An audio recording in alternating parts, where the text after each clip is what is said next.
ನಮಸ್ತೆ ಸ್ನೇಹಿತರೆ, ನಾವು ಇವತ್ತು TET ಹಳೆಯ ಪ್ರಶ್ನೆ ಪತ್ರಿಕೆ ಸಮಾಜ ವಿಜ್ಞಾನದ ಪ್ರಶ್ನೋತ್ತರಗಳನ್ನು ನೋಡುವ 4 ವರ್ಷದ ಹಳೆಯ ಪ್ರಶ್ನೆ ಪತ್ರಿಕೆ 2024, 23, 22, 21ರ ಹಳೆಯ ಪ್ರಶ್ನೆ ಪತ್ರಿಕೆಗಳನ್ನು ನೋಡ್ತಾ ಪ್ರಶ್ನೆಗಳನ್ನು ಉತ್ತರಗಳನ್ನು ತಿಳ್ಕೊಳ್ಳುವ ಸಮಾಜ ವಿಜ್ಞಾನ.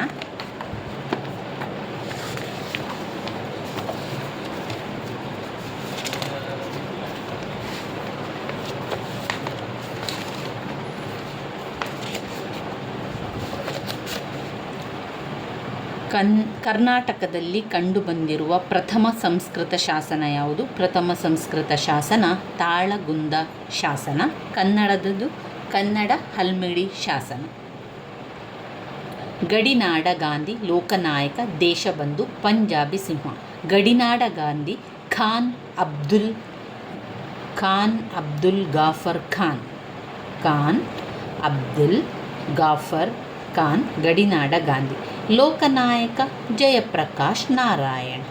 ದೇಶಬಂಧು ಚಿತ್ತರಂಜನ್ ದಾಸ್.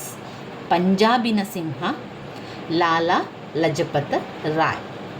ಹಾಗಾದರೆ ಮೊದಲನೆಯದು ಉತ್ತರ ಸರಿಯಾಗಿರುವಂಥದ್ದು. 93ನೇ ಪ್ರಶ್ನೆ.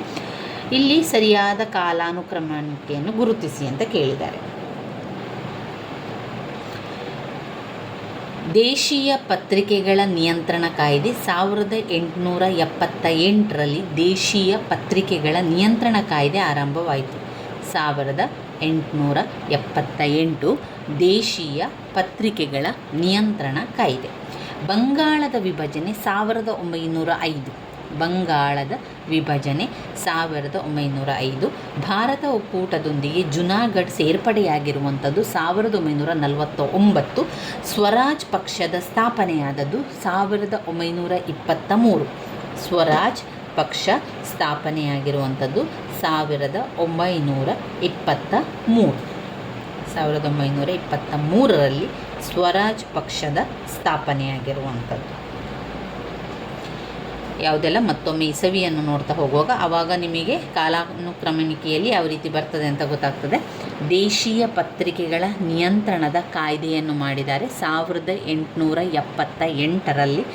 ಬಂಗಾಳದ ವಿಭಜನೆ ಆಗಿರುವಂಥದ್ದು 1905ರಲ್ಲಿ. 1949ರಲ್ಲಿ ಭಾರತ ಒಕ್ಕೂಟದೊಂದಿಗೆ ಜುನಾಗಢ್ ಸೇರ್ಪಡೆಯಾಯಿತು.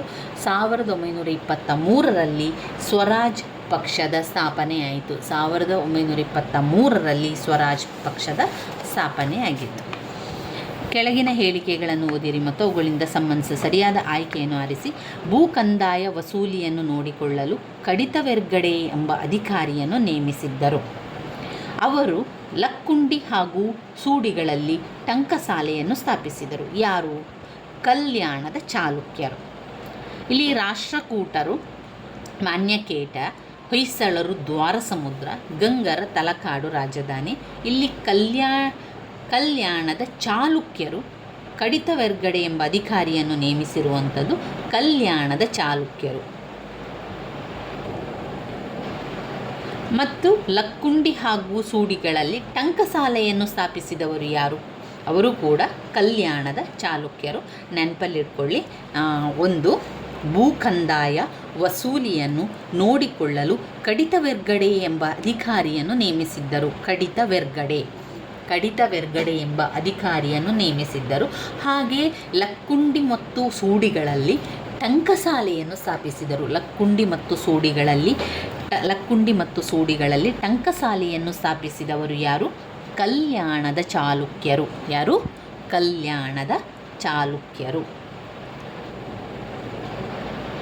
ಗೌತಮ ಬುದ್ಧನ ಮೊಟ್ಟ ಮೊದಲ ಬೋಧನೆ ಧರ್ಮಚಕ್ರ ಪ್ರವರ್ತನ. ಅದು ಸರಿಯಾಗಿದೆ. ಗೌತಮ ಬುದ್ಧನು ಪಂಚಪ್ರತಿಜ್ಞೆಯನ್ನು ಬೋಧಿಸಿದನು? ಅಲ್ಲ. ವರ್ಧಮಾನ ಮಹಾವೀರರು ಅಷ್ಟಾಂಗಿ ಮಾರ್ಗ ಬೋಧಿಸಿದರು? ಅಲ್ಲ. ವರ್ಧಮಾನ ಮಹಾವೀರರು ಗುಜರಾತ್ನ ಪಾವನಪುರಿ ಎಂಬಲ್ಲಿ ನಿರ್ಮಾಣ ಹೊಂದಿದರು? ಅಲ್ಲ. ಮಾತ್ರ ಸರಿಯಾಗಿರುವಂಥ ಉತ್ತರ. ಮೊದಲನೆಯ ಪದಗಳನ್ನು ನೋಡಿ ಎರಡನೆಯದಕ್ಕೆ ಹೇಳಬೇಕು. ಸಹನ-ಇ ಮಂಡಿ, ಅಲ್ಲಾವುದ್ದೀನ್ ಖಿಲ್ಜಿ. 40 ಸರದಾರರ ಕೂಟ ನೇಮಕ ಮಾಡಿದ್ದು ಇಲ್ತಮಷ್. 40 ಸರದಾರರ ಕೂಟದ ನೇಮಕವನ್ನು ಮಾಡಿದ್ದಾರೆ. ಸಹನ-ಇ ಮಂಡಿ, ಅಲ್ಲಾವುದ್ದೀನ್ ಖಿಲ್ಜಿಯು ನೇಮಕ ಮಾಡಿರುವಂಥದ್ದು ಮಾರುಕಟ್ಟೆಯನ್ನು ನೋಡಿಕೊಳ್ಳಿಕ್ಕೆ ಸಹನ-ಇ ಮಂಡಿಯನ್ನು ನೇಮಕ ಮಾಡಿರುವಂಥದ್ದು. ಇನ್ನು ಶೇರ್ ಶಾಹನ ಮೂಲ ಹೆಸರು ಕಿಯಾಸುದ್ದೀನ್. ತಪ್ಪು. ಶೇರ್ ಖಾನನು ಬಹಾರ್ ಖಾನ್ ಲೋಹಣಿಯ ಸೇವೆಯಲ್ಲಿದ್ದಾಗ ಒಬ್ಬನೇ ಹುಲಿಯನ್ನು ಕೊಂದು ಶೇರ್ ಖಾನ್ ಎಂಬ ಬಿರುದನ್ನು ಪಡೆದಿದ್ದಾನೆ. ಅದು ಆರ್ ಸರಿಯಾದ ಉತ್ತರ. ಎ ತಪ್ಪು, ಆರ್ ಸರಿಯಾಗಿರುವಂಥದ್ದು.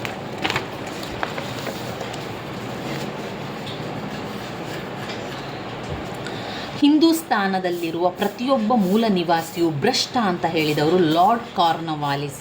ಲಾರ್ಡ್ ಕಾರ್ನವಾಲಿಸ್ ಹೇಳಿದ್ದು ಹಿಂದೂಸ್ತಾನದಲ್ಲಿರುವಂತಹ ಪ್ರತಿಯೊಬ್ಬ ಮೂಲ ನಿವಾಸಿಯೂ ಕೂಡ ಭ್ರಷ್ಟ ಅಂತ ಹೇಳಿದ್ದು ಲಾರ್ಡ್ ಕಾರ್ನವಾಲಿಸ್. ಇನ್ನು ಪ್ರಜಾಪ್ರಭುತ್ವದ ಬಗ್ಗೆ ಹೇಳುವವರು ಜವಾಹರ್ಲಾಲ್ ನೆಹರು ಅವರು.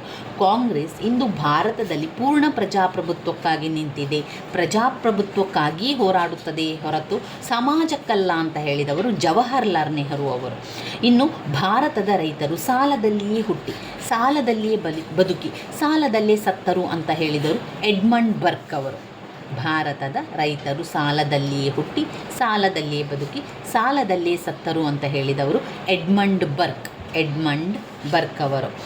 ಇನ್ನು ಬ್ರಿಟಿಷ್ ಈಸ್ಟ್ ಇಂಡಿಯಾ ಕಂಪನಿಯಿಂದ ಬ್ರಿಟಿಷ್ ಸರ್ಕಾರ ಪಡೆಯುತ್ತಿದ್ದ ತೆರಿಗೆ ಹಣವು ಅಪರಾಧದ ತೆರಿಗೆ ಅಂತ ಹೇಳಿದವರು ಚಾರ್ಲ್ಸ್ ಮೆಟ್ಕಾಫ್ ಅವರು ಹೇಳಿದ್ದಾರೆ. ಬ್ರಿಟಿಷ್ ಈಸ್ಟ್ ಇಂಡಿಯಾ ಕಂಪನಿಯಿಂದ ಬ್ರಿಟಿಷ್ ಸರ್ಕಾರ ಪಡೆಯುತ್ತಿದ್ದ ತೆರಿಗೆ ಹಣವು ಅಪರಾಧದ ತೆರಿಗೆ ಅಂತ ಹೇಳಿದವರು ಚಾರ್ಲ್ಸ್ ಮೆಟ್ಕಾಫ್. ಹಿಂದೂಸ್ತಾನದಲ್ಲಿರುವ ಪ್ರತಿಯೊಬ್ಬ ಮೂಲ ನಿವಾಸಿ ಭ್ರಷ್ಟ ಅಂತ ಹೇಳಿದವರು ಲಾರ್ಡ್ ಕಾರ್ನವಾಲಿಸ್. ಭಾರತದ ರೈತರು ಸಾಲದಲ್ಲಿಯೇ ಹುಟ್ಟಿ ಸಾಲದಲ್ಲಿಯೇ ಬದುಕಿ ಸಾಲದಲ್ಲಿಯೇ ಸತ್ತರು ಅಂತ ಹೇಳಿದವರು Edmund Burke. British East India ಕಂಪನಿಯಿಂದ ಬ್ರಿಟಿಷ್ ಸರ್ಕಾರ ಪಡೆಯುತ್ತಿದ್ದ ತೆರಿಗೆ ಹಣ ಅಪರಾಧದ ತೆರಿಗೆ ಅಂತ ಹೇಳಿದವರು ಚಾರ್ಲ್ಸ್ ಮೆಟ್ಕಾಫ್ ಅವರು. ಕಾಂಗ್ರೆಸ್ ಇಂದು ಭಾರತದಲ್ಲಿ ಪೂರ್ಣ ಪ್ರಜಾಪ್ರಭುತ್ವಕ್ಕಾಗಿ ನಿಂತಿದೆ ಅಂತ ಹೇಳಿದವರು ಜವಾಹರ್ಲಾಲ್ ನೆಹರು ಅವರು. ಸೋಷಿಯಲ್ ಕಾಂಟ್ರಾಕ್ಟ್ ಎಂಬ ಗ್ರಂಥವನ್ನು ರಚಿಸಿದವರು ರೂಸೋ ಅವರು. ಸೋಷಿಯಲ್ ಕಾಂಟ್ರಾಕ್ಟ್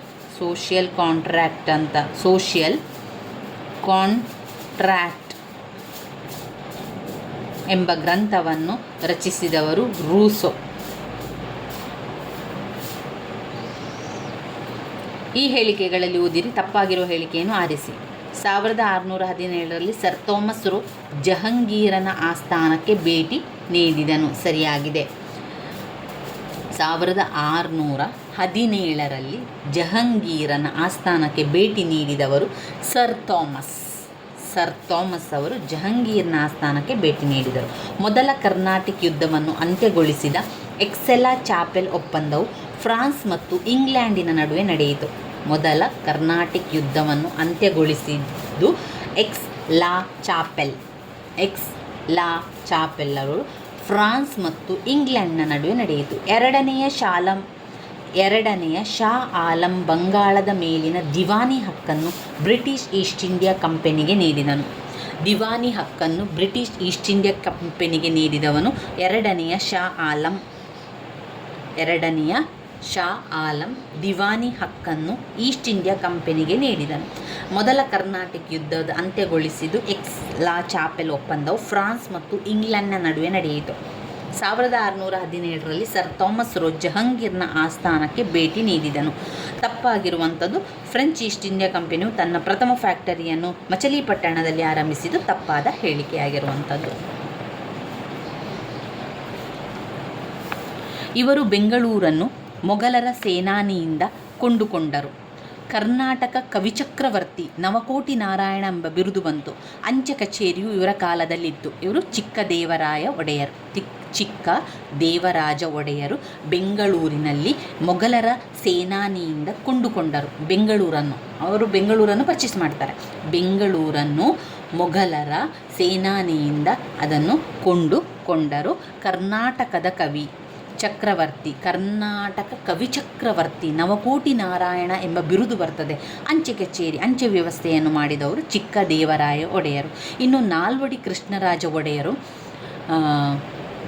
ಅವರು ಕೃಷ್ಣಾ ನದಿಗೆ ಅಣೆಕಟ್ಟನ್ನು ಕಟ್ತಾರೆ. ಅದಾದ ನಂತರ ಅವರು ಕಬ್ಬಿಣ ಮತ್ತು ಉಕ್ಕಿನ ಕಾರ್ಖಾನೆ ಭದ್ರಾವತಿಯಲ್ಲಿ ಕಬ್ಬಿಣ ಮತ್ತು ಉಕ್ಕಿನ ಕಾರ್ಖಾನೆಯನ್ನು ಸ್ಥಾಪನೆ ಮಾಡಿದವರು ನಾಲ್ವಡಿ ಕೃಷ್ಣರಾಜ ಒಡೆಯರು. ನದಿಗೆ ಅಣೆಕಟ್ಟನ್ನು ಕಟ್ಟಿದವರು ನಾಲ್ವಡಿ ಕೃಷ್ಣರಾಜ ಒಡೆಯರು. ಇವರು ಚಿಕ್ಕರಾಜ ಒಡೆಯರು. ಚಿಕ್ಕದೇವರಾಯ ಒಡೆಯರಿಗೆ ನವಕೋಟಿ ನಾರಾಯಣ ಕವಿಚಕ್ರವರ್ತಿ ಎಂಬ ಬಿರುದು ಬರ್ತದೆ. ಅಂಚೆ ಕಚೇರಿ ವ್ಯವಸ್ಥೆಯನ್ನು ಮಾಡ್ತಾರೆ. ಬೆಂಗಳೂರನ್ನು ಮೊಘಲರ ಸೇನಾನಿಯಿಂದ ಕೊಂಡುಕೊಳ್ಳುವಂಥದ್ದು. ಇನ್ನು 102ನೆಯ ಪ್ರಶ್ನೆ, ಫಜಲ್ ಆಲಿ ಅವರು ರಾಜ್ಯ ಪುನರ್ವಿಂಗಡನಾ ಆಯೋಗದ ಅಧ್ಯಕ್ಷರಾಗಿದ್ದರು ಹಾಗೂ KM ಪಣಿಕಲ್ ಮತ್ತು HM ಕುಂಜ್ರು ಈ ಆಯೋಗದ ಸದಸ್ಯರಾಗಿದ್ದರು. ಎ ಹೇಳಿಕೆ ಸರಿಯಾಗಿದೆ. ರಾಜ್ಯ ಪುನರ್ವಿಂಗಡನಾ ಕಾಯ್ದೆ 1955ರಲ್ಲಿ ಜಾರಿಗೆ ಬಂತು. ಇದು ತಪ್ಪು. ರಾಜ್ಯದ ಪುನರ್ವಿಂಗಡಣೆ ಕಾಯ್ದೆ 1956ರಲ್ಲಿ ಜಾರಿಗೆ ಬಂತು. ಡಿಸೆಂಬರ್ 22, 1956ರಲ್ಲಿ ರಾಜ್ಯ ಪುನರ್ವಿಂಗಡಣೆ ಕಾಯ್ದೆ ಆರಂಭವಾಯಿತು 1956ರಲ್ಲಿ. ನಂತರ ಭಾರತ ಸರ್ಕಾರವು ಭಾರತ ರಾಷ್ಟ್ರ ಲಾಂಛನವನ್ನು 26 ಜನವರಿ 1950ರಂದು ಅಂಗೀಕರಿಸಿತು. ಎ ಸರಿಯಿದೆ. ರಾಷ್ಟ್ರ ಲಾಂಛನವನ್ನು 26 1950ರಂದು ಅಂಗೀಕರಿಸಿತು. ಭಾರತ ರಾಷ್ಟ್ರಗೀತೆಯಾಗಿರುವ ಜನಗಣ ಮನ ರವೀಂದ್ರನಾಥ್ ಠಾಗೂರ್ ಅವರು ಹಿಂದಿ ಭಾಷೆಯಲ್ಲಿ ರಚಿಸಿದರು. ಅದು ತಪ್ಪಾಗಿದೆ. ಭಾರತ ಸರ್ಕಾರವು ರಾಷ್ಟ್ರೀಯ ಪಂಚಾಂಗವನ್ನು ಮಾರ್ಚ್ 22, 1957ರಲ್ಲಿ ಆಚರಣೆಗೆ ತಂದರು. ಭಾರತ ಸರ್ಕಾರವು ರಾಷ್ಟ್ರೀಯ ಪಂಚಾಂಗವನ್ನು ಮಾರ್ಚ್ 22, 1957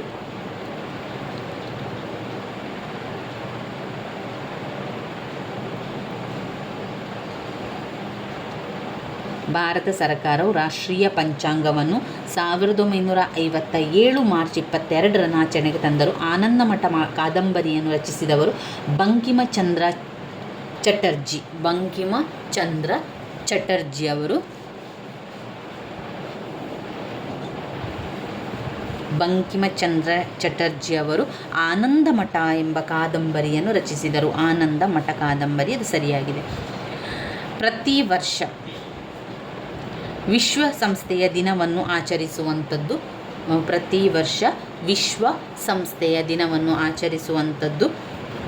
ಅಕ್ಟೋಬರ್ 24, 1945ರಲ್ಲಿ ವಿಶ್ವಸಂಸ್ಥೆಯ ದಿನವನ್ನು ಆಚರಿಸುವಂಥದ್ದು ಅಕ್ಟೋಬರ್ 24, 1945.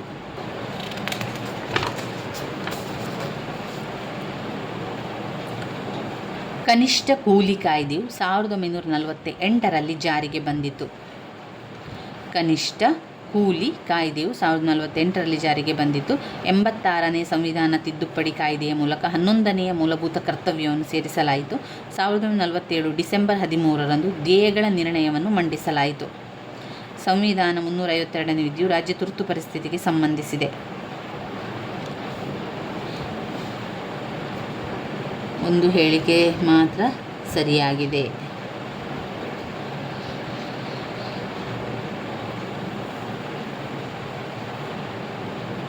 ರಾಷ್ಟ್ರೀಯ ತುರ್ತು ಪರಿಸ್ಥಿತಿ 352 ಸರಿಯಾಗಿದೆ. ಅದು ಉತ್ತರ ಸರಿಯಾಗಿದೆ. 352ನೇ ವಿಧಿಯ ಪ್ರಕಾರ ತುರ್ತು ಪರಿಸ್ಥಿತಿ.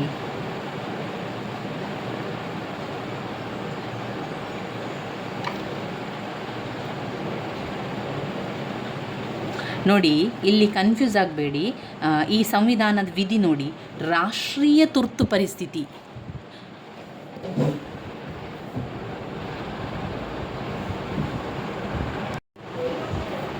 ಇದರಲ್ಲಿ ಮುಖ್ಯವಾಗಿ ನಾವು ಇದನ್ನು ತಿಳ್ಕೊಳ್ಬೇಕು. ಸಂವಿಧಾನದ 18ನೆಯ ಭಾಗದಲ್ಲಿ ತುರ್ತು ಪರಿಸ್ಥಿತಿಯ ಬಗ್ಗೆ ಇದೆ. ರಾಷ್ಟ್ರೀಯ ತುರ್ತು ಪರಿಸ್ಥಿತಿ, ರಾಜ್ಯ ತುರ್ತು ಪರಿಸ್ಥಿತಿ ಮತ್ತು ಹಣಕಾಸಿನ ತುರ್ತು ಪರಿಸ್ಥಿತಿ. ಅದು ಯಾವ ಸಂವಿಧಾನದ ವಿಧಿಯಲ್ಲಿದೆ ಅಂತ ನೀವು ನೆನಪಲ್ಲಿ ಇಟ್ಕೊಳ್ಳಿ. ಇದರಲ್ಲಿ ನಿಮಗೆ ಕನ್ಫ್ಯೂಸ್ ಆಗ್ಬೋದು. ಅದರಿಂದ ಮೊದಲಿಗೆ ರಾಷ್ಟ್ರದನ್ನು ತಗೊಳ್ಳುವ. ರಾಷ್ಟ್ರೀಯ ತುರ್ತು ಪರಿಸ್ಥಿತಿ ಬರುವಂಥದ್ದು 352ನೆಯ ವಿಧಿ. ರಾಷ್ಟ್ರೀಯ ತುರ್ತು ಪರಿಸ್ಥಿತಿ ಇರುವುದು 352ನೆಯ ವಿಧಿ. ರಾಜ್ಯ ತುರ್ತು ಪರಿಸ್ಥಿತಿ ಇರುವಂಥದ್ದು 356ನೆಯ ವಿಧಿ. ರಾಜ್ಯದ ತುರ್ತು ಪರಿಸ್ಥಿತಿ ಇರುವಂಥದ್ದು 356ನೇ ವಿಧಿ. ಇನ್ನು ಹಣಕಾಸಿನ ತುರ್ತು ಪರಿಸ್ಥಿತಿ ಇರುವಂಥದ್ದು 360ನೆಯ ವಿಧಿಯಲ್ಲಿ ಹಣಕಾಸಿನ ತುರ್ತು ಪರಿಸ್ಥಿತಿ ಇದೆ. ಈ ಮೂರೂ ತುರ್ತು ಪರಿಸ್ಥಿತಿ ಇರುವಂಥದ್ದು ಸಂವಿಧಾನದ 18ನೆಯ ಭಾಗದಲ್ಲಿ ಅದರ ಬಗ್ಗೆ ತಿಳಿಸಲಾಗಿದೆ. ಇನ್ನು ಶಿಕ್ಷಣವನ್ನು ಮೂಲಭೂತಕ್ಕಾಗಿ ಪರಿಗಣಿಸುವುದು 21A ಯಲ್ಲಿದೆ. ಆಮೇಲೆ ಚುನಾವಣಾ ಆಯೋಗದ ರಚನೆ, ಚುನಾವಣಾ ಆಯೋಗದ ರಚನೆ 324ರಲ್ಲಿದೆ. ಅದು ಮತ್ತಿನ ಪ್ರಶ್ನೆಗೆ ನಾವು ನೋಡ್ತಾ ಹೋಗುವ. ಇಷ್ಟನ್ನು ನೆನಪಲ್ಲಿ ಇಟ್ಕೊಳ್ಳಿ. ರಾಷ್ಟ್ರೀಯ ತುರ್ತು ಪರಿಸ್ಥಿತಿ 352, ರಾಜ್ಯದ ತುರ್ತು ಪರಿಸ್ಥಿತಿ 356, ಹಣಕಾಸಿನ ತುರ್ತು ಪರಿಸ್ಥಿತಿ 360. ಅದು ಸಂವಿಧಾನದ 18ನೇ ಭಾಗ. ಅದು ನೆನಪಲ್ಲಿ ಇಟ್ಕೊಳ್ಳಿ. ಇನ್ನು ತಪ್ಪಾದ ಜೋಡಿಯನ್ನು ಗುರುತಿಸಿ ಅಂತ ಹೇಳಿದ್ದಾರೆ. ಇಲ್ಲಿ ಸ್ವಲ್ಪ ನಾವು ಥಿಂಕ್ ಮಾಡಿದರೆ ನಮಗೆ ಬೇಗನೆ ಉತ್ತರ ಗೊತ್ತಾಗ್ತದೆ. ಸಮಾನತೆಯ ಹಕ್ಕನ್ನು ಕೊಟ್ಟಿದ್ದಾರೆ. 14ರಿಂದ 18ನೇ ವಿಧಿಯ ತನಕ ಸಮಾನತೆಯ ಹಕ್ಕು. 14, 15, 16, 17, 18 ಒಟ್ಟು 5 ವಿಧಿಯನ್ನು ನೀವಲ್ಲಿ ನೋಡಿರ್ಬೋದು. ಸಮಾನತೆಯ ಹಕ್ಕು 14ರಿಂದ 18ನೇ ವಿಧಿ. ಇನ್ನು ಧಾರ್ಮಿಕ ಸ್ವಾತಂತ್ರ್ಯದ ಹಕ್ಕು 18ರಿಂದ ಆರಂಭ ಆಗಬೇಕು. 18ರಿಂದ ಆರಂಭ ಆಗಬೇಕಾಗಿರುವಂಥದ್ದು ಯಾವುದು? ಸ್ವಾತಂತ್ರ್ಯದ ಹಕ್ಕು 18, ಅದ ಮೇಲೆ 19, 19, 20, 21, 22ನೇ ವಿಧಿಯ ತನಕ ಬರಬೇಕದು. 22ರಾದ ನಂತರ 23ನೇದು ಶೋಷಣೆಯ ವಿರುದ್ಧದ ಹಕ್ಕು, 23 ಮತ್ತು 24 ಶೋಷಣೆಯ ವಿರುದ್ಧ ಹಕ್ಕು. 19ರಿಂದ 22ರ ತನಕ ಸ್ವಾತಂತ್ರ್ಯದ ಹಕ್ಕು ಬರ್ತದೆ. ಯಾಕಂದರೆ ಇಲ್ಲಿ 21ರ ತನಕ ಕೊಟ್ಟಿದ್ದಾರೆ. 22 ನಮಗೆ ಸಿಗ್ತಾ ಇಲ್ಲ ಅಲ್ವಾ. ನಂತರ ಕಂಟಿನ್ಯೂ ಆಗಿ 23 ಇಲ್ಲಿ ಬರ್ತದೆ, 23, 24, 25ನೇದು ಇಲ್ಲಿ, 25, 26, 27, 28 ಈ ರೀತಿಯಾಗಿ ಅದು ಒಂದರ ನಂತರ ಒಂದು ವಿಧಿಗಳು ಬರ್ತಾ ಹೋಗುವಂಥದ್ದು. ಒಂದು ವಿಧಿ ಮಿಸ್ಸಿಂಗ್ ಅಂತ, ಅದು ನಾವು ಕೆಲವೊಂದು ಯೋಚನೆ ಮಾಡಬೇಕಾಗ್ತದೆ. ಇಲ್ಲಿ ಒಂದು ಮಿಸ್ಸಿಂಗ್ ಆಗ್ತದೆ, ಅದು 22ನೇ ವಿಧಿಯನ್ನು ಹಾಕಲಿಲ್ಲ ಅವರು. ಆದ್ದರಿಂದ ಸ್ವಾತಂತ್ರ್ಯದ ಹಕ್ಕು ತಪ್ಪಾಗಿರುವಂಥ ಜೋಡಿ. 61ನೇ ಸಂವಿಧಾನದ ತಿದ್ದುಪಡಿ ಕಾಯ್ದೆಯು ಮತದಾನದ ಕನಿಷ್ಠ ವಯಸ್ಸು 21 ವರ್ಷಗಳಿಂದ 18 ವರ್ಷಕ್ಕೆ ಇಳಿಸಿದ್ದಾರೆ ಅಲ್ವಾ. ಎ ಸರಿಯಾಗಿದೆ. ಸ್ಥಳೀಯ ಸಂಸ್ಥೆಗಳಿಗೆ ಚುನಾವಣೆಗಳನ್ನು ರಾಜ್ಯ ಚುನಾವಣಾ ಆಯೋಗ ನಡೆಸುತ್ತದೆ. ಬಿ ಸರಿಯಾಗಿದೆ. ಆದರೆ ಕರ್ನಾಟಕ ಮುನ್ಸಿಪಲ್ ಕಾರ್ಪೊರೇಷನ್ ಕಾಯ್ದೆ 1986ರಲ್ಲಿ ಜಾರಿಗೆ ಬಂತು ಎನ್ನುವಂಥದ್ದು ತಪ್ಪಾದಂತಹ ಹೇಳಿಕೆ. ಇಲ್ಲಿ ನೋಡಿ, ಇದರಲ್ಲಿ ನಮಗೆ ಸರಿಯಾಗಿ ಯಾವುದಾದ್ರೂ 2 ಗೊತ್ತಿದ್ರೂ ಕೂಡ ನಮಗೆ ಉತ್ತರವನ್ನು ಸರಿಯಾಗಿ ಬರೀಲಿಕ್ಕೆ ಆಗ್ತದೆ. ಇದರಲ್ಲಿ ನಮಗೆ ಈಗಾಗಲೇ ನಾವು ಕಲ್ತಿದ್ದೇವೆ. ರಾಷ್ಟ್ರೀಯ ತುರ್ತು ಪರಿಸ್ಥಿತಿ 352, ರಾಜ್ಯದ ತುರ್ತು ಪರಿಸ್ಥಿತಿ 356. 356 ರಾಜ್ಯದ ತುರ್ತು ಪರಿಸ್ಥಿತಿ. ಹಣಕಾಸಿನ ತುರ್ತು ಪರಿಸ್ಥಿತಿ 360 ಅಂತ ಗೊತ್ತಿದೆ. ಇಲ್ಲಿ ನಮಗೆ ರಾಷ್ಟ್ರೀಯ ತುರ್ತು ಪರಿಸ್ಥಿತಿ ಗೊತ್ತಾಯಿತು 352.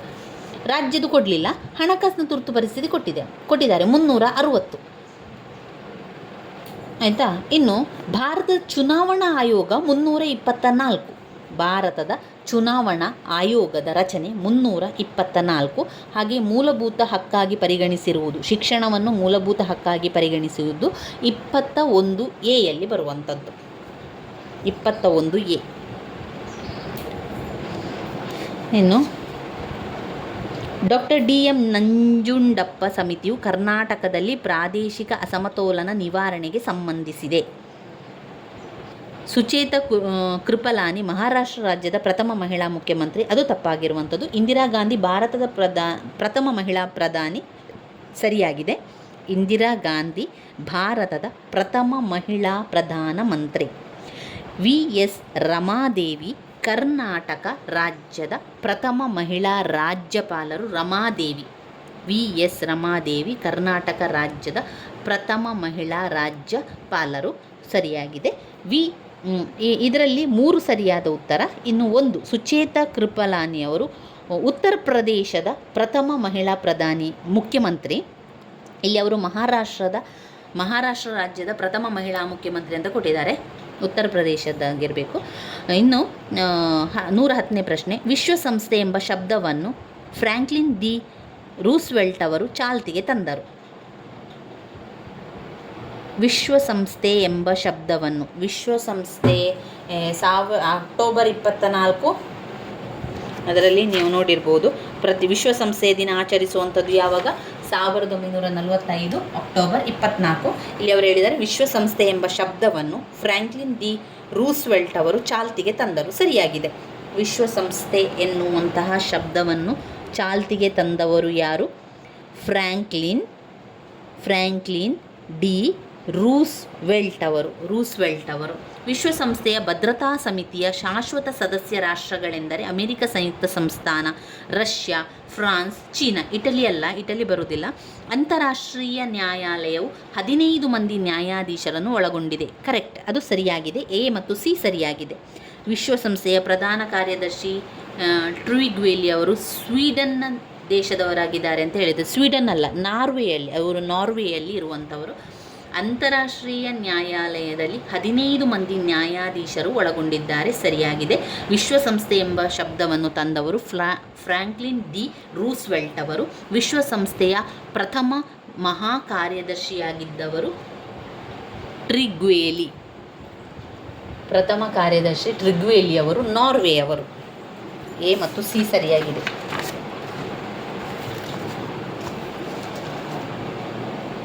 ಎಮಿಲೆ ಡರ್ಕಿಮ್ ಅವರು ಸಮಾಜಶಾಸ್ತ್ರವನ್ನು ವಿಜ್ಞಾನವನ್ನಾಗಿ ಮಾಡಲು ಶ್ರಮಿಸಿದರು. ಎಮಿಲೆ ಡರ್ಕಿಮ್ ಅವರು ಸಮಾಜಶಾಸ್ತ್ರವನ್ನು ವಿಜ್ಞಾನವಾಗಿ ಮಾಡಲು ಪ್ರಯತ್ನಿಸಿ. ಸರಿಯಾಗಿದೆ. ಅವರು ಫ್ರಾನ್ಸ್ನವರು. ತಪ್ಪಾಗಿರುವ ಹೇಳಿಕೆಯನ್ನು ಆರಿಸಿ ಅಂತ ಕೇಳಿದ್ದಾರೆ. ಇದರಲ್ಲಿ ಎರಡನೇದು ತಪ್ಪಾಗಿದೆ. ಮದ್ರಾಸ್ ವಿಶ್ವವಿದ್ಯಾನಿಲಯದಲ್ಲಿ ಸಮಾಜಶಾಸ್ತ್ರವನ್ನು ಪರಿಚಯಿಸಲಾಗಿದ್ದು ತಪ್ಪಾಗಿದೆ. ಇನ್ನು ಕಲ್ಚರ್ ಎಂಬ ಪದವು ಲ್ಯಾಟಿನ್ ಭಾಷೆಯ ಕೊಲೆರೆ ಎಂಬ ಪದದಿಂದ ಬಂದಿದೆ. ಸರಿ, ಕೊಲೆರೆ ಕಲ್ಚರ್. ಮ್ಯಾಕ್ಸ್ ವೆಬ್ಬರ್ ಅವರು ನೌಕರಶಾಹಿ ತತ್ವವನ್ನು ಹೇಳಿದ್ದಾರೆ. ಅಂಡಮಾನ್ ನಿಕೋಬಾರ್ ದ್ವೀಪಗಳಲ್ಲಿ ವಾಸಿಸುವ ಬುಡಕಟ್ಟು ಜನಾಂಗಗಳು ಜ್ವಾರ, ಓಂಗೆ, ಸೆಂತಿನೇಲಿ ಅವರು. ಉಲ್ಟಕ್ಕೆ ಕೂಡ ಪ್ರಶ್ನೆಯನ್ನು ಬಂದಿದೆ. ಜ್ವಾರ, ಓಂಗೆ ಮತ್ತು ಸೆಂತಿನೇಲಿ ಯಾವ ದ್ವೀಪದ ಬುಡಕಟ್ಟು ಜನಾಂಗ? ಅವರು ಅಂಡಮಾನ್ ಮತ್ತು ನಿಕೋಬಾರ್. ಅಂಡಮಾನ್ ಮತ್ತು ನಿಕೋಬಾರ್ ದ್ವೀಪಗಳಲ್ಲಿ ವಾಸಿಸುವಂತಹ ಬುಡಕಟ್ಟು ಜನಾಂಗದವರು ಜಾರ್ವಾ, ಓಂಗೆ, ಸೆಂತಿನೇಲಿ. ಪಿತೃಪ್ರಧಾನ ಕುಟುಂಬಗಳು ಪ್ರಾಚೀನ ಭಾರತದ ಚೀನಾ, ರೋಮ್, ಈಜಿಪ್ಟ್ ಮೊದಲಾದ ದೇಶಗಳಲ್ಲಿ ಹಿಂದಿನಿಂದಲೂ ಅಸ್ತಿತ್ವದಲ್ಲಿದ್ದು ಈಗಲೂ ಮುಂದುವರಿದುಕೊಂಡು ಬರುತ್ತಿದೆ. ಸರಿ.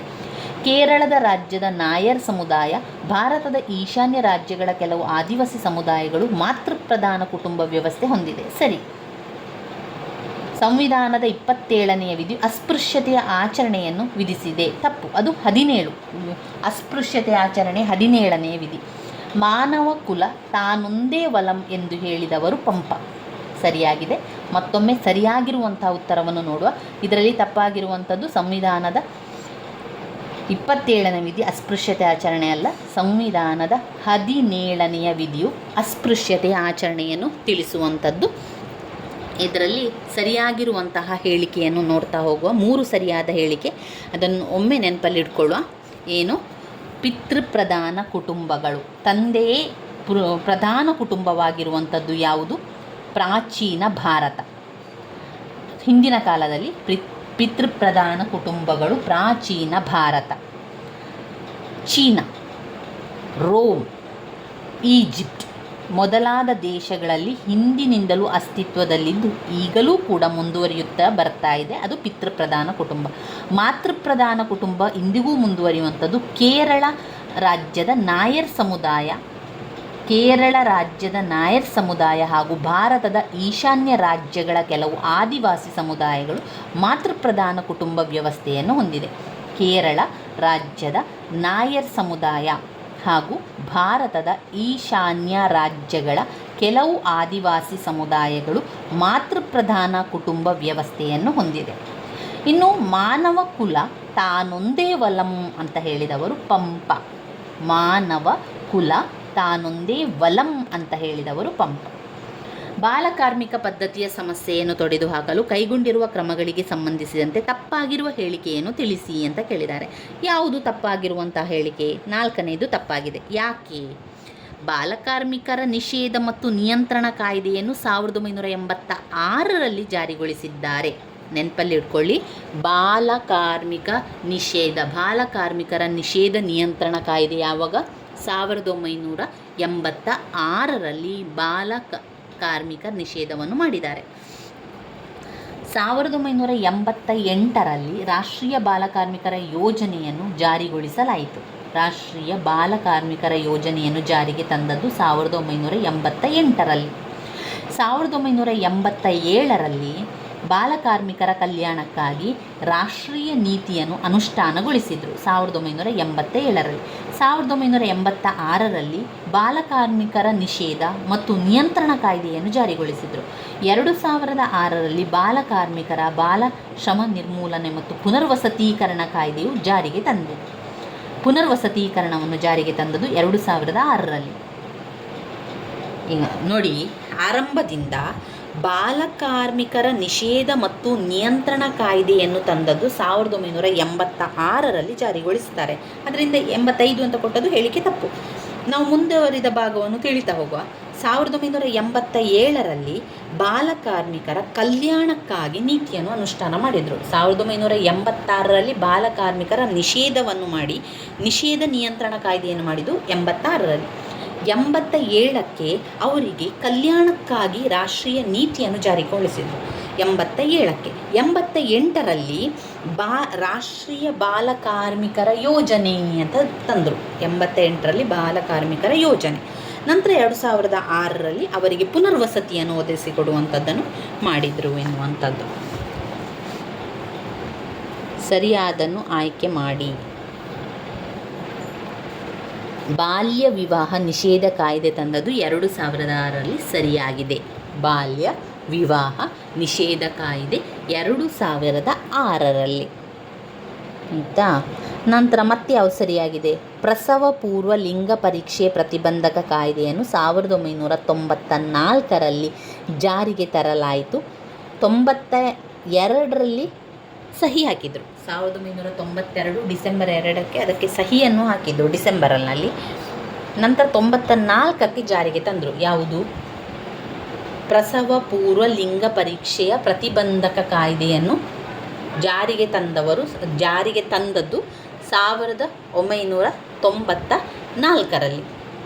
1994ರಲ್ಲಿ 92ರಲ್ಲಿ ಸಹಿ ಹಾಕಿದ್ದು, 94ಕ್ಕೆ ಜಾರಿಗೆ ತಂದರು. ಬಾಲ್ಯ ವಿವಾಹ ನಿಷೇಧ ಕಾಯ್ದೆ ತಂದದ್ದು 2006ರಲ್ಲಿ. 1994ರಲ್ಲಿ ಪ್ರಸವ ಪೂರ್ವ ಲಿಂಗ ಪರೀಕ್ಷೆ ಮಾಡುವುದು ಕಾಯ್ದೆ ನಿರ್ಬಂಧ ಮಾಡಬೇಕು ಅಂತ ಬಂದದ್ದು 1994ರಲ್ಲಿ. ಇನ್ನು ಭಾರತವು ಮಕ್ಕಳ ಹಕ್ಕುಗಳ ಒಡಂಬಡಿಕೆ ಯಾವಾಗ ಬಂದರು? ಮಕ್ಕಳ ಹಕ್ಕುಗಳ ಒಡಂಬಡಿಕೆ 1989 ಚರ್ಚೆ ಮಾಡಿದ್ದು. 93ರಲ್ಲಿ ಅಲ್ಲ, 89ರಲ್ಲಿ ಭಾರತ ಮಕ್ಕಳ ಹಕ್ಕುಗಳ ಒಡಂಬಡಿಕೆ ಕಾಯ್ದೆಯನ್ನು ಸಹಿಯನ್ನು ಮಾಡಿದವರು 1989ರಲ್ಲಿ. ಮಕ್ಕಳ ಸಹಾಯವಾಣಿ ಎಷ್ಟು? ಮಕ್ಕಳ ಸಹಾಯವಾಣಿ 1098 1098. ಈಗ ನೀವು ನಂಬರಲ್ಲಿ ನೀವು ಯೋಚನೆ ಮಾಡಿದರೆ ಹಿಂದೆ ಬನ್ನಿ. ಈಗ 10, 9, 8 ಅಂತ ನಾವು ಹೇಳ್ತೇವಲ್ಲ, ಅದೇ ರೀತಿಯಾಗಿ ಅದನ್ನು ನೆನಪಲ್ಲಿ ಇಟ್ಕೊಳ್ಳಿ. ಇದು ಮಕ್ಕಳ ಸಹಾಯವಾಣಿ. 1098 ಅಂತ ಹೇಳಿದರೆ ನಮಗೆ ನೆನಪಿಗೆ ಬರುವುದಿಲ್ಲ. ಆದ್ದರಿಂದ ನಾವು ನೆನಪಿಗೆ ಬರಬೇಕಾದ್ರೆ ಆ ಅಂಕೆಗಳನ್ನು ಒಂದು ಟ್ರಿಕ್ ರೀತಿಯಲ್ಲಿ ನೆನಪಲ್ಲಿ ಇಟ್ಕೊಳ್ಬೇಕು. ನಮ್ಮ ಮನಸ್ಸಿಗೆ ನಾವು ಆ ರೀತಿಯಾಗಿ ಹೇಳ್ಕೊಂಡ್ರೆ ಅದು ಆ ಒಂದು ಸಂದರ್ಭದಲ್ಲಿ ನೆನಪಿಗೆ ಬರ್ತದೆ. ಹಿಂದೆಯಿಂದ ಬನ್ನಿ ಅಂಕೆಗಳು. ಈಗ 1, 2, 3, 4, 5, 6, 7, 8, 9, 10 ಅಂತ ಇರ್ತದಲ್ಲ, ಅದರಲ್ಲಿ 10, 9, 8 ಮಕ್ಕಳ ಒಂದು ಸಹಾಯವಾಣಿ. 10, 9, 8 ಮಕ್ಕಳ ಸಹಾಯವಾಣಿ. ಪ್ರಸವ ಪೂರ್ವ ಲಿಂಗ ಪರೀಕ್ಷೆ ಕಾಯ್ದೆ ನಿಷೇಧ 1994ರಲ್ಲಿ. 2006ರಲ್ಲಿ ಬಾಲ್ಯ ವಿವಾಹದ ಕಾಯ್ದೆ ನಿಷೇಧ ಕಾಯ್ದೆ 2006ರಲ್ಲಿ. ಭಾರತವು ಮಕ್ಕಳ ಹಕ್ಕುಗಳ ಒಡಂಬಡಿಕೆ 1989ರಲ್ಲಿ. ಆಲ್ ಗಜಲ್, ಸೂಬತ್ ಮತ್ತು ಅಡ್ಬಾರಗಳ ಇದರ ಉಪನದಿಗಳಾಗಿದೆ. ಯಾವುದರ ಉಪನದಿಗಳು? ಆಲ್ ಗಜಲ್, ಸೂಬತ್, ಅಟ್ಟಾರ್ಗಳ ಉಪನದಿಗಳು ಆಗಿರುವಂಥದ್ದು ನೈಲ್ ನದಿಯ ಉಪನದಿಗಳು. ನೈಲ್ ನದಿಯ ಉಪನದಿಗಳು ಯಾವುದೆಲ್ಲ? ಆಲ್ ಗಜಲ್, ಸೂಬತ್, ಅಡ್ಬಾರ್ಗಳು ನೈಲ್ ನದಿಯ ಉಪನದಿಗಳು. ದಕ್ಷಿಣ ಅಮೇರಿಕ ಖಂಡಕ್ಕೆ ಸಂಬಂಧಿಸಿದಂತೆ ತಪ್ಪಾಗಿರುವ ಹೇಳಿಕೆಯನ್ನು ಗುರುತಿಸಿ. ತಪ್ಪಾಗಿರುವಂಥದ್ದು, ಭೂಮಿಯ ಮೇಲಿನ ಅತಿ ಶುಷ್ಕ ಪ್ರದೇಶವಾಗಿರುವ ಅಟಕಾ ಮರುಭೂಮಿಯು ದಕ್ಷಿಣ ಅಮೇರಿಕಾ ಖಂಡದ ಬ್ರೆಜಿಲ್ನಲ್ಲಿದೆ ಅಂತ ಹೇಳಿದ್ದಾರೆ.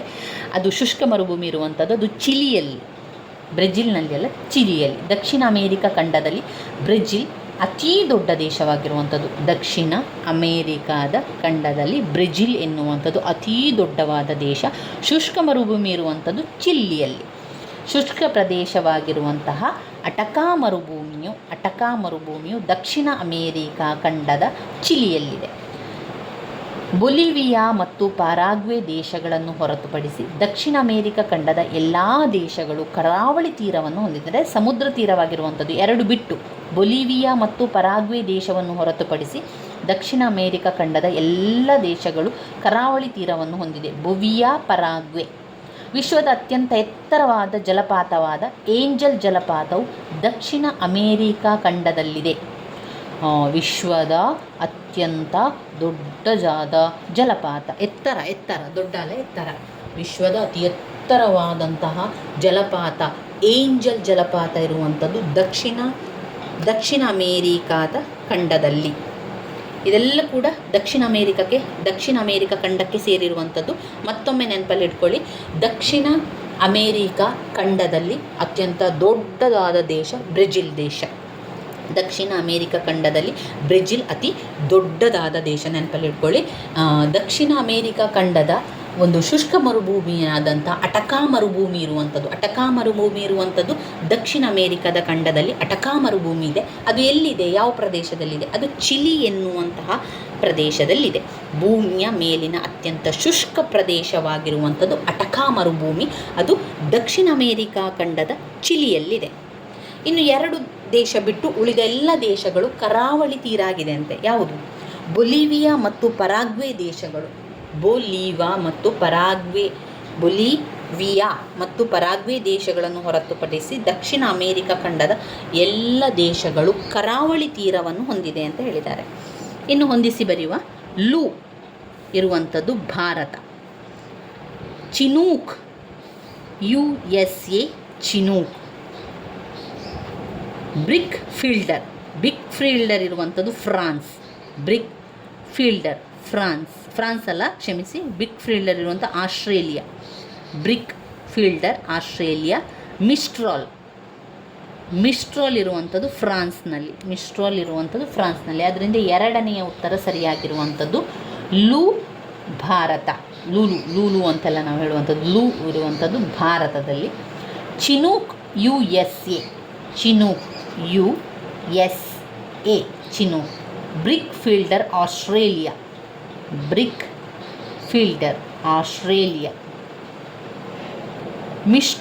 ಮಿಸ್ಟ್ರಾಲ್ ಎನ್ನುವಂಥದ್ದು ಫ್ರಾನ್ಸ್ನಲ್ಲಿದೆ. ಫ್ರಾನ್ಸ್.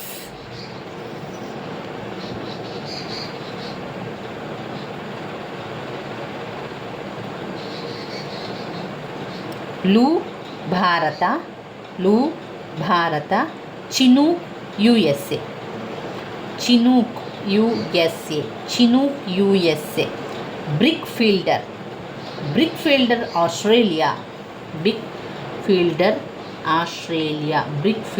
ಆಸ್ಟ್ರೇಲಿಯಾ. ಇನ್ನು ಮಿಸ್ಟ್ರಲ್ ಫ್ರಾನ್ಸ್.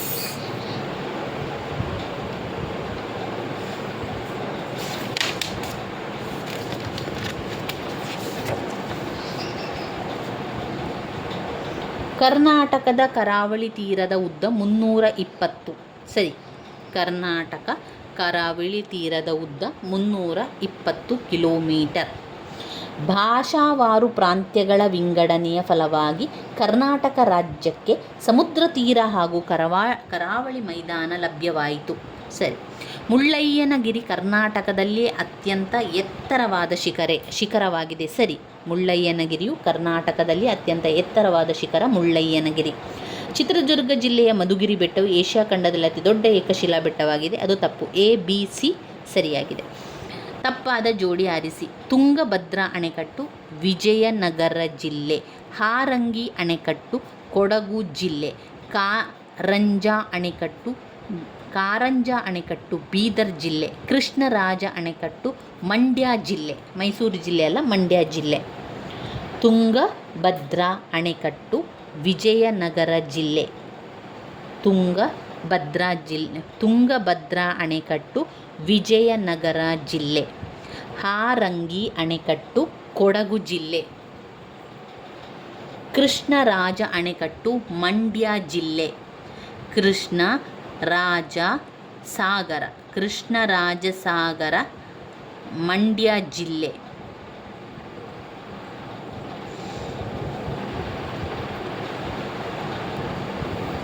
ಕಾರಂಜ ಅಣೆಕಟ್ಟು ಬೀದರ್ ಜಿಲ್ಲೆ ಸರಿಯಾಗಿದೆ.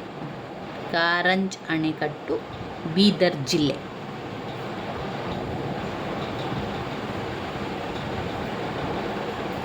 ಬಾದಾಮಿ, ಐಹೊಳೆ, ಪಟ್ಟದಕಲ್ಲು ಇವು ಬಾಗಲಕೋಟೆ ಜಿಲ್ಲೆಯಲ್ಲಿದೆ. ಇದು ABCD ಎಲ್ಲವೂ ಕೂಡ ಸರಿಯಾಗಿದೆ.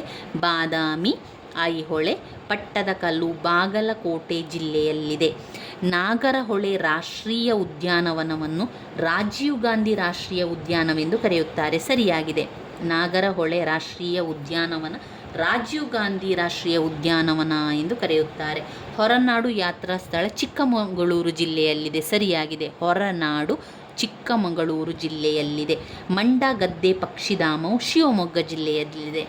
ಸರಿಯಾಗಿದೆ. ಮಂಡಗದ್ದೆ ಪಕ್ಷಿಧಾಮವು ಶಿವಮೊಗ್ಗ ಜಿಲ್ಲೆ.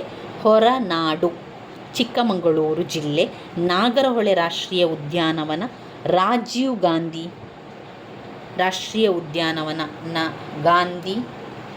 ರಾಜೀವ್ ಗಾಂಧಿ. ಬಾದಾಮಿ ಐಹೊಳೆ ಪಟ್ಟದಕಲ್ಲು ಬಾಗಲಕೋಟೆ ಜಿಲ್ಲೆಯಲ್ಲಿದೆ. ಮತ್ತೊಮ್ಮೆ ಹೇಳ್ತೇನೆ, ಬಾದಾಮಿ ಐಹೊಳೆ ಪಟ್ಟದಕಲ್ಲು ಬಾಗಲಕೋಟೆ ಜಿಲ್ಲೆಯಲ್ಲಿದೆ. ನಾಗರಹೊಳೆ ರಾಷ್ಟ್ರೀಯ ಉದ್ಯಾನವನ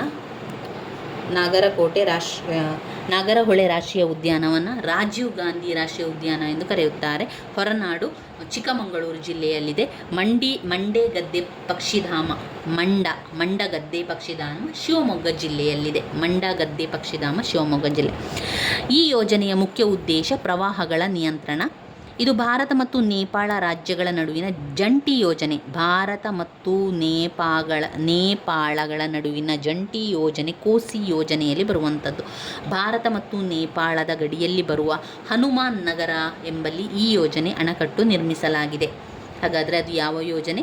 ಅದು ಕೋಸಿ ಯೋಜನೆ. 1954ರ ಪ್ರವಾಹ ನಿಯಂತ್ರಣಕ್ಕಾಗಿ ಮಾಡಿರುವಂಥದ್ದು. 1954ರ ಪ್ರವಾಹ ನಿಯಂತ್ರಣಕ್ಕೆ ಮಾಡಿರುವಂಥದ್ದು ಕೋಸಿ ಯೋಜನೆ. ಏನೆಲ್ಲ ಇದು ಈ ಒಂದು ಕೋಸಿ ಯೋಜನೆಯ ಮುಖ್ಯ ಉದ್ದೇಶ ಪ್ರವಾಹವನ್ನು ತಡೆಗಟ್ಟಲು 1954ರಲ್ಲಿ ಆದ ಪ್ರವಾಹವನ್ನು ತಡೆಗಟ್ಟಲು ಕೋಸಿ ಯೋಜನೆಯನ್ನು ಮಾಡಿದರು. ಇದು ಭಾರತ ಮತ್ತು ನೇಪಾಳದ ನಡುವೆ ಆಗಿರುವಂಥ ಜಂಟಿ ಯೋಜನೆಯಾಗಿರುವಂಥದ್ದು. ಭಾರತ ಮತ್ತು ನೇಪಾಳದ ನಡುವಿನ ಹನುಮಾನ್ ನಗರ ಎನ್ನುವಂಥಲ್ಲಿ ಈ ಒಂದು ಅಣೆಕಟ್ಟು ಮಾಡಲಾಗಿದೆ. ಭಾರತ ಮತ್ತು ನೇಪಾಳದ ಗಡಿಯ ಒಂದು ಹನುಮಾನ್ ನಗರ ಎಂಬಲ್ಲಿ ಈ ಯೋಜನೆಯನ್ನು ನಿರ್ಮಿಸಲಾಗಿದೆ. ಇದು ಕೋಸಿ ಯೋಜನೆ. ಭಾರತ ಮತ್ತು ನೇಪಾಳ ತಪ್ಪಾದ ಜೋಡಿಯನ್ನು ಗುರುತಿಸಿ ಅಂತ ಹೇಳಿದ್ದಾರೆ. ಕಾಂಡ್ಲಾ ಗುಜರಾತ್. ಕಾಂಡ್ಲಾ ಬಂದರು ಇರುವಂಥದ್ದು ಗುಜರಾತಿನಲ್ಲಿ. ಪಾರಾದೀಪ ಬಂದರು ಇರುವಂಥದ್ದು ಒಡಿಶಾದಲ್ಲಿ. ಪಾರಾದೀಪ ಬಂದರು ಒಡಿಶಾ. ಹಾಲ್ದಿಯಾ ಬಂದರು ಪಶ್ಚಿಮ ಬಂಗಾಳ. ಹಾಲ್ದಿಯಾ ಬಂದರು ಪಶ್ಚಿಮ ಬಂಗಾಳ. ಪಾರಾದೀಪ ಬಂದರು ಒಡಿಶಾ. ತುತುಕುಡಿ ಅಥವಾ ಟ್ಯುಟಿಕೋರಿಯನ್ ಬಂದರು ಕೇರಳ ತಪ್ಪಾಗಿರುವಂಥದ್ದು. ತುತುಕುಡಿ ಬಂದರು. ಕಾಂಡ್ಲಾ ಬಂದರು ಗುಜರಾತ್. ಕಾಂಡ್ಲಾ ಯಾವ ತಪ್ಪಾದ ಹೇಳಿಕೆ? ತುತುಕುಡಿ ಅಥವಾ ಟ್ಯುಟಿಕೋರಿಯನ್ ಬಂದರು ಇರುವಂಥದ್ದು ಕೇರಳ, ಅದು ತಪ್ಪಾಗಿದೆ. ಕಾಂಡ್ಲಾ ಬಂದರು ಗುಜರಾತ್. ಪಾರಾದೀಪ ಬಂದರು ಒಡಿಶಾ. ಹಾಲ್ದಿಯಾ ಬಂದರು ಪಶ್ಚಿಮ ಬಂಗಾಳ. ಹಾಲ್ದಿಯಾ ಬಂದರು ಪಶ್ಚಿಮ ಬಂಗಾಳ. ಇನ್ನು ಗೋದಾವರಿ ತ್ರಯಂಬಕೇಶ್ವರ. ಕೃಷ್ಣ ಮಹಾಬಲೇಶ್ವರ. ತಪತಿ ಮುಲ್ತಾಯ್. ಮಹಾನದಿ ಸಿಹಾವ.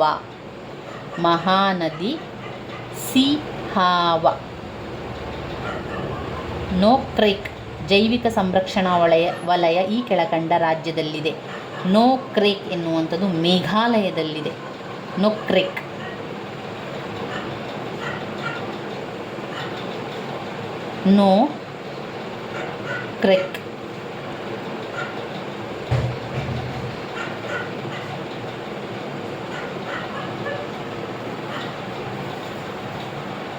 ಇದು ನೋಡೋ ಮೊದಲಿಗೆ ಗೋದಾವರಿ ತ್ರಯಂಬಕೇಶ್ವರ. ಎರಡೆರಡು ಬಾರಿ ಹೇಳ್ಕೊಳ್ಳಿ, ಆವಾಗ ನೆನಪಲ್ಲಿರ್ತದೆ ಅದು. ಗೋದಾವರಿ ತ್ರಯಂಬಕೇಶ್ವರ. ಗೋದಾವರಿ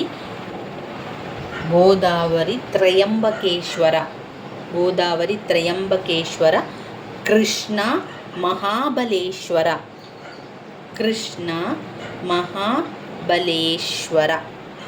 ತಪತಿ ಅಥವಾ ತಾಪಿ ಮುಲ್ತಾಯ್. ತಪತಿ ನದಿ ಮುಲ್ತಾಯ್ ಮತ್ತು ಮಹಾನದಿ ಸಿಹಾವ. ನದಿ ಸಿಹಾವ, ಗೋದಾವರಿ ತ್ರಯಂಬಕೇಶ್ವರ, ಕೃಷ್ಣ ಮಹಾಬಲೇಶ್ವರ, ಮಹಾನದಿ ಸಿಹಾವ, ತಪದಿ ಮುಲ್ತಾಯ. ದೇವನಹಳ್ಳಿಯಲ್ಲಿ, ನೋಕ್ರೆಕ್ ಜೈವಿಕ ಸಂರಕ್ಷಣಾ ವಲಯ ಮೇಘಾಲಯ ಅದಾಯಿತು. ದೇವನಹಳ್ಳಿಯಲ್ಲಿ ಹೆಚ್ಚಾಗಿ ಬೆಳೆಯುವಂತಹ ಚಕ್ಕೋತ ಹಣ್ಣುಗಳನ್ನು ಶಿಮ್ಲಾದಲ್ಲಿ ದೊರೆಯುವಂತೆ ಮಾಡಿದಾಗ ಸೃಷ್ಟಿಯಾಗುವಂತಹ ಉಪಯುಕ್ತತೆಯನ್ನು ನಾವೇನು ಹೇಳ್ತೇವೆ? ಸ್ಥಳ ಉಪಯುಕ್ತತೆ ಅಂತ ಹೇಳ್ತೇವೆ. ದೇವನಹಳ್ಳಿಯಲ್ಲಿ ಹೆಚ್ಚಾಗಿ ಬೆಳೆಯುವ ಚಕ್ಕೋತ ಹಣ್ಣುಗಳನ್ನು ಶಿಮ್ಲಾದಲ್ಲಿ ದೊರೆಯುವಂತೆ ಮಾಡಿದರೆ ಅಲ್ಲಿ ಸ್ಥಳ ಉಪಯುಕ್ತತೆ ಹೆಚ್ಚಾಗಿ ಎಂದು ಕರೀತಾರೆ. ಮೊನೆಟಾ ಜುನೋ ಎಂಬ ಪದವು ಅದೊಂದು ದೇವರು ಗಾಡ್, ದೇವರ ಅರ್ಥವನ್ನು ಹೇಳುವಂಥದ್ದು. ರೋಮನ್ನ ದೇವರು. ಮೊನೆಟಾ ಜುನೋ ಎಂಬ ಪದವು ರೋಮನ್ನ ದೇವರು. ಮೊನೆಟಾ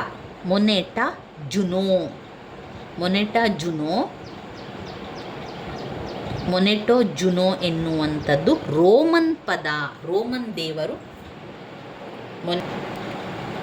ಮೊನೆಟಾ ಜುನೋ ರೋಮನ್ನ ಪದ, ರೋಮನ್ನ ದೇವರು.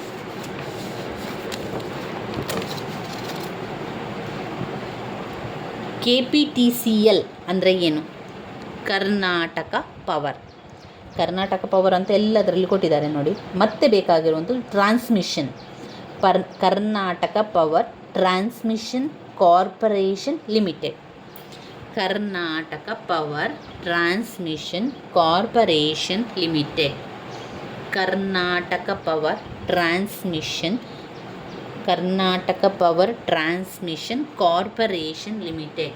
Karnataka power transmission corporation limited. ಕೆಲವು ತಪ್ಪಾದ ಜೋಡಿಯನ್ನು ಆಯ್ಕೆ ಮಾಡಿ ಅಂತ ಹೇಳಿದ್ದಾರೆ. 1ನೇ ಪಂಚವಾರ್ಷಿಕ ಯೋಜನೆ 1951ರಿಂದ 56, 51, 52, 53, 54, 55, 5 ವರ್ಷ ಆಯಿತಾ. ನಂತರ 56 ಮೇಲೆ 57ರಿಂದ ಆರಂಭ ಆಗಬೇಕು. 57, 58, 59, 60, 61 2ನೇ ಪಂಚವಾರ್ಷಿಕ ಯೋಜನೆ ಬರ್ತದೆ. 3ನೇ ಪಂಚವಾರ್ಷಿಕ ಯೋಜನೆ ಇಲ್ಲಿ ನೋಡಿ 61ರಿಂದ 66 3ನೇ ಪಂಚವಾರ್ಷಿಕ ಯೋಜನೆ. 4 ಕೂಡ ಕೊಡಲಿಲ್ಲ, 4 ಕೂಡ ನಾವೇ ಮಾಡಬೇಕು. 66, 69ರಿಂದ ಬರ್ತದೆ. ನಂತರ 69, 70, 71, 72, 73, 74 ತನಕ 4ನೇ ಪಂಚವಾರ್ಷಿಕ ಯೋಜನೆ. 5ನೇ ಪಂಚವಾರ್ಷಿಕ ಯೋಜನೆ 74ರಿಂದ 78, 74, 75, 76, 77, 78 ತನಕ ಆಗಬೇಕು. ಅದರಿಂದ ಇದು ತಪ್ಪಾಗಿದೆ.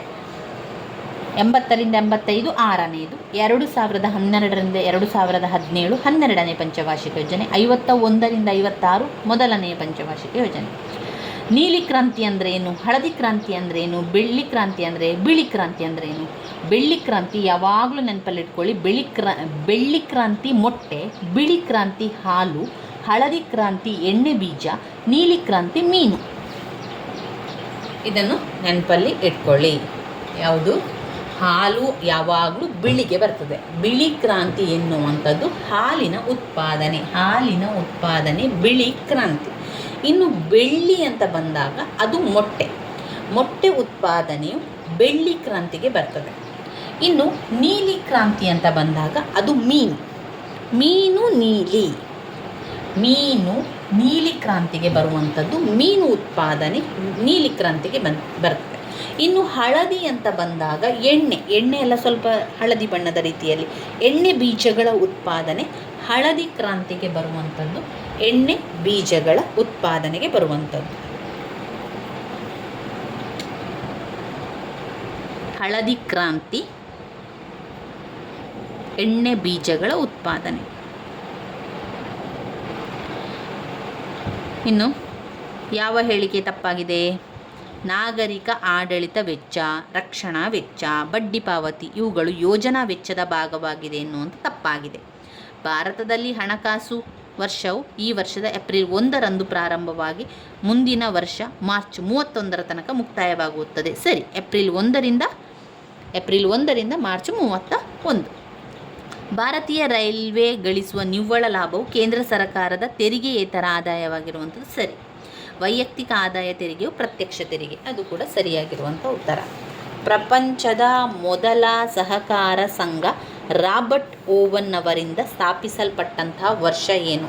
ಪ್ರಪಂಚದ ಮೊದಲ ಸಹಕಾರ ಸಂಘವು ಯಾರು ಆರಂಭಿಸಿದರು? Robert oven.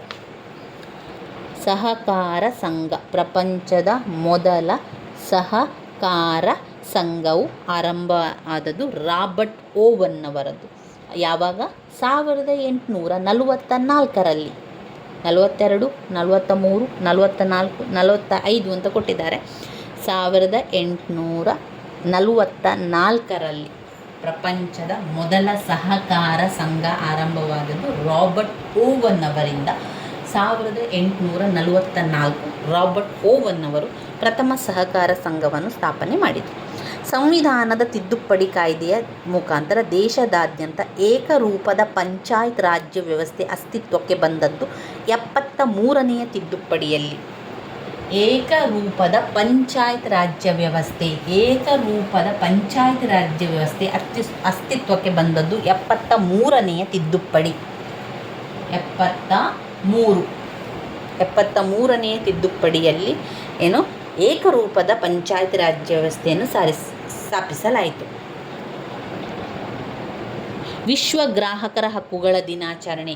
ವಿಶ್ವ ಗ್ರಾಹಕರ ಹಕ್ಕುಗಳ ದಿನಾಚರಣೆ ಮಾರ್ಚ್ 15, 1986. ಮಾರ್ಚ್ 15 ವಿಶ್ವ ಗ್ರಾಹಕರ ಹಕ್ಕುಗಳ ದಿನ. ವಿಶ್ವ ಗ್ರಾಹಕರ ಹಕ್ಕುಗಳ ದಿನ 1986 ಮಾರ್ಚ್ 15. ನಬಾರ್ಡ್ನ ವಿಸ್ತೃತ ರೂಪ ಏನು? National bank of agriculture and rural development. 1982 July 12. 1982 July 12 national bank for agriculture and rural development. Jigsaw ಬೋಧನಾ ವಿಧಾನ ತಂತ್ರವನ್ನು ಮೊದಲಿಗೆ ಅಭಿವೃದ್ಧಿಪಡಿಸಿದವರು ಜಿಗ್ಸಾ ಬೋಧನಾ ವಿಧಾನ ತಂತ್ರವನ್ನು ಮೊದಲಿಗೆ ಅಭಿವೃದ್ಧಿಪಡಿಸಿದವರು ಎಲಿಯಟ್ ಅರಾನ್ಸನ್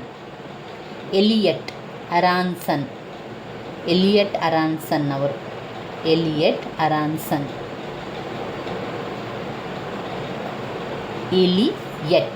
ಎಲಿಯಟ್ ಅರಾನ್ಸನ್. ಸೀಮಿತ ಪ್ರಮಾಣದ ವೇಳೆಯಲ್ಲಿ ಸೀಮಿತ ಅಳತೆಯ ವರ್ಗಕ್ಕೆ ಕೈಗೊಳ್ಳುವ ಬೋಧನಾ ಚಟುವಟಿಕೆ ಸೂಕ್ಷ್ಮ ಬೋಧನೆ. ಸೀಮಿತ ಪ್ರಮಾಣದ ವೇಳೆಯಲ್ಲಿ ಸೀಮಿತ ಅಳತೆಯ ವರ್ಗಕ್ಕೆ ಕೈಗೊಳ್ಳುವ ಬೋಧನಾ ಚಟುವಟಿಕೆ ಸೂಕ್ಷ್ಮ ಬೋಧನೆ. ಕಾಲ್ಬರವರ ಅನುಭವಾತ್ಮಕ ಕಲಿಕೆಯ ವೃತ್ತವು ಒಳಗೊಂಡಿರುವ ಒಟ್ಟು ಮೂಲಾಂಶ 4. ಕಾಲ್ಬರವರ ಅನುಭವಾತ್ಮಕ ಕಲಿಕೆಯ ಒಟ್ಟು ಮೂಲಾಂಶ 4. ಸಮಸ್ಯೆ ಪರಿಹಾರ ವಿಧಾನದ 6ನೇ ಹಂತ ಸಮಸ್ಯೆಗೆ ಪರಿಹಾರವನ್ನು ಕೊಡುವಂಥದ್ದು. ಸಮಸ್ಯೆ ಪರಿಹಾರ ವಿಧಾನದ 6ನೆಯ ಹಂತ ಸಮಸ್ಯೆಗೆ ಪರಿಹಾರ.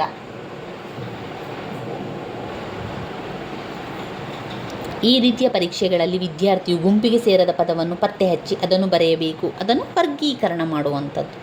ರಾಜ್ಯಶಾಸ್ತ್ರವು ಸಮಾಜ ವಿಜ್ಞಾನದ ಭಾಗವಾಗಿದೆ. ಇದು ರಾಜ್ಯಗಳ ಸ್ಥಾಪನೆ, ರಾಜ್ಯಶಾಸ್ತ್ರ ಎನ್ನುವಂಥದ್ದು ಸಮಾಜ ವಿಜ್ಞಾನದ ಭಾಗವಾಗಿದೆ. ಇದು ರಾಜ್ಯಗಳ ಸ್ಥಾಪನೆ ಮತ್ತು ಸರಕಾರದ ತತ್ವಗಳನ್ನು ಅಧ್ಯಯನ ಮಾಡುತ್ತದೆ ಎಂದು ವ್ಯಾಖ್ಯಾನೆಯನ್ನು ನೀಡಿದವರು ಜಾವೆಟ್ ಜೌನ್ ಅವರು.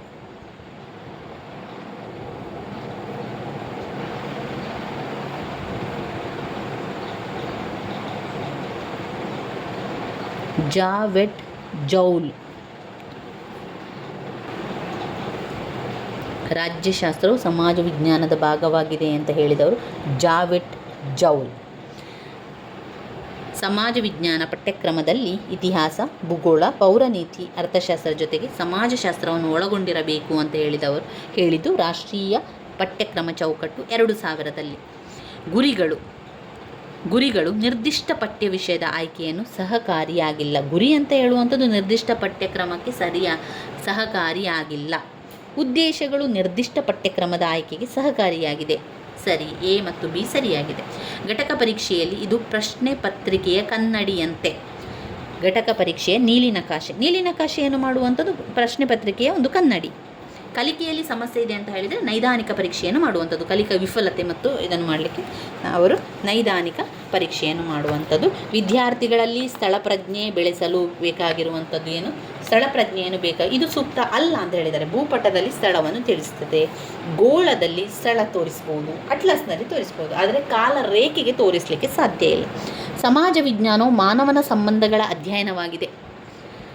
ಸಮಾಜ ವಿಜ್ಞಾನವು ಮಾನವನ ಸಂಬಂಧಗಳ ಅಧ್ಯಯನವಾಗಿದೆ ಎಂದು ವ್ಯಾಖ್ಯಾನವನ್ನು ಮಾಡಿದವರು ಜೆರೋಲಿಮಿಕ್.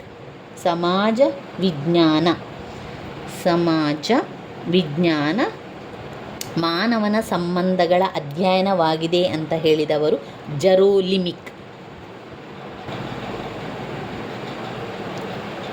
ವಿದ್ಯಾರ್ಥಿಗಳ ಸ್ಥಳ ಪ್ರಜ್ಞೆ ಬೆಳೆಸಲು ಸೂಕ್ತವಲ್ಲ ಕಾಲರೇಖೆ. ಸಮಾಜ ವಿಜ್ಞಾನವು ಮಾನವನ ಸಂಬಂಧಗಳ ಅಧ್ಯಯನವಾಗಿದೆ ಎಂದು ವ್ಯಾಖ್ಯಾನಿಸಿದವರು ಜೆರೋಲಿಮಿಕ್. ಇದರಲ್ಲಿ ಕ್ರಮಾನುಗತ ಬೋಧನೆಯು ನೇರವಾಗಿ ಕ್ರಿಯಾಜನ್ಯ ಅನುಬಂಧ ಕಲಿಕೆಯ ಸಿದ್ಧಾಂತಕ್ಕೆ ಸಂಬಂಧಿಸಿರುವುದು ರೇಖಾತ್ಮಕ ಕಾರ್ಯಸರಣಿಯ ಯೋಜನೆಯು ಕ್ರಮಾನುಗತ ಬೋಧನೆ ನೇರವಾಗಿ ಕ್ರಿಯಾಜನ್ಯ ಅನುಬಂಧ ಕಲಿಕೆ ಸಿದ್ಧಾಂತಕ್ಕೆ ಸಂಬಂಧಿಸಿದೆ. ಶಾಲೆಯನ್ನು ಸಮುದಾಯದ ಎಡೆಗೆ ಕೊಂಡೊಯ್ಯುವ ಸಮುದಾಯದ ಕಾರ್ಯಕ್ರಮ. ಶಾಲೆಯನ್ನು ಸಮುದಾಯದ ಎಡೆಗೆ ಕೊಂಡೊಯ್ಯದ ಸಮುದಾಯ. ಕೆಲವು ಪ್ರಶ್ನೆಗಳು ನೋಡಿ ಅಷ್ಟು ಕನ್ಫ್ಯೂಸ್ ಇರ್ತದೆ, ಜಾಗ್ರತೆಯಿಂದ ಅದನ್ನು ಓದ್ಕೊಳ್ಬೇಕು. ಶಾಲೆಯನ್ನು ಸಮುದಾಯದ ಎಡೆಗೆ ಕೊಂಡೊಯ್ಯದ ಸಮುದಾಯದ ಕಾರ್ಯಕ್ರಮ. ಸಂಪನ್ಮೂಲ ವ್ಯಕ್ತಿಯನ್ನು ಶಾಲೆಗೆ ಆಹ್ವಾನಿಸುವುದು. ಈಗ ಸಮುದಾಯದ ಸಮೀಕ್ಷೆ ಮಾಡುವುದು, ಸಮುದಾಯದ ಕಡೆಗೆ ಕೊಂಡು ಹೋಗೋದು. ಕ್ಷೇತ್ರ ಪ್ರವಾಸ ಮಾಡುವುದು, ಅಲ್ಲಿಗೆ ಕೊಂಡು ಹೋಗುವಂಥದ್ದು. ಸಮಾಜ ಸೇವೆ ಮಾಡುವಂಥದ್ದು, ಸಮುದಾಯಕ್ಕೆ ಕರ್ಕೊಂಡು ಹೋಗುವಂಥದ್ದು. ಇದು ಕೊಂಡೊಯ್ಯದ ಅಂತ ಕೇಳಿದ್ದಾರೆ.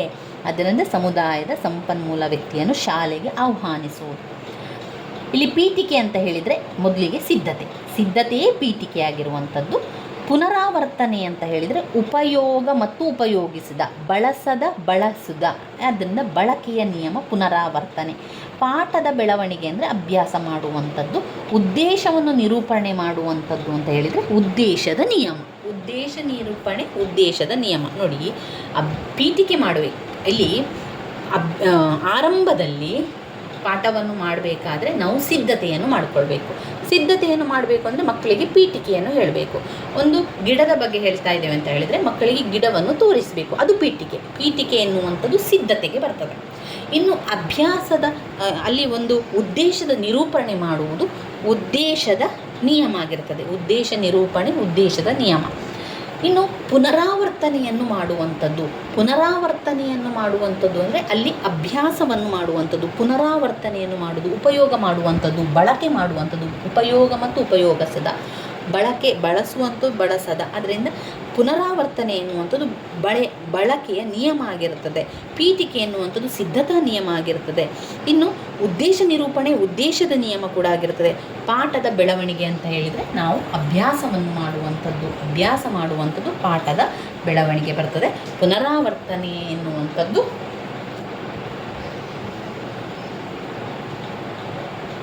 ಬಳಕೆಯ ನಿಯಮಕ್ಕೆ ಬರ್ತದೆ. ಇವಿಷ್ಟು ಸಮಾಜ ವಿಜ್ಞಾನದಲ್ಲಿ ಬಂದಿರುವಂಥದ್ದು. 2024ರಲ್ಲಿ ನಾವು ಈ ರೀತಿಯ ಪ್ರಶ್ನೆ ಪತ್ರಿಕೆಗಳನ್ನು ನೋಡಿ ಓದ್ಕೊಳ್ಳೋದ್ರಿಂದ ಕೆಲವೊಂದು ಜಾಸ್ತಿಯಾಗಿ ನೆನಪಲ್ಲಿ ಉಳಿಲಿಕ್ಕೂ ಕೂಡ ಸಹಾಯ ಆಗ್ತದೆ. ನನ್ನ ವೀಡಿಯೋಸ್ ಎಲ್ಲ ನಿಮಗೆ ಇಷ್ಟ ಆಗಿದ್ದರೆ ಲೈಕ್ ಕೊಡಿ, ಶೇರ್ ಮಾಡಿ, ಸಬ್ಸ್ಕ್ರೈಬ್ ಮಾಡಲಿಕ್ಕೆ ಮರಿಬೇಡಿ. ಧನ್ಯವಾದಗಳು.